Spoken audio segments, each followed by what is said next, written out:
Hello and welcome back to Initial Solution. In today's tutorial, I'm gonna show you how to delete a slide in Microsoft PowerPoint. Let's have a look now. Open your PowerPoint presentation. From the left sidebar, locate and select the slide you want to delete. Right-click on the slide and choose Delete Slide from the context menu.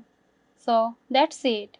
If you found this tutorial helpful, give us a like and subscribe to our channel for more interesting videos.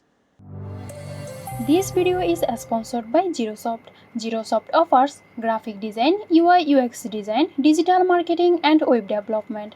Elevate your brand with Zerosoft today. For more details, check the description box.